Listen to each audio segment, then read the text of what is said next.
Hello mga karuba! Tayo po ay magluluto ng adobong baboy. Ayan, pinagmamantika or sinasangkot siya lang natin ang pork.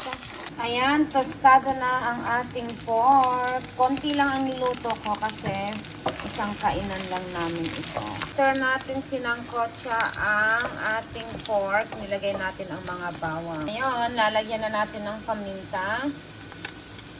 Lalagyan din natin ngayon na ng toyo.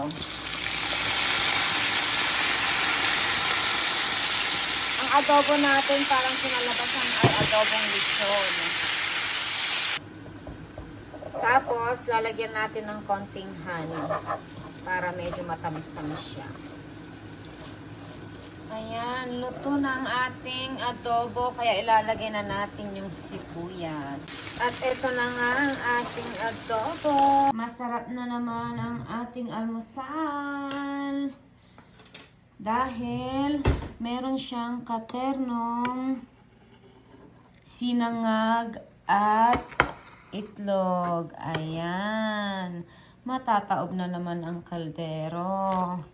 Thank you guys for watching. Bye!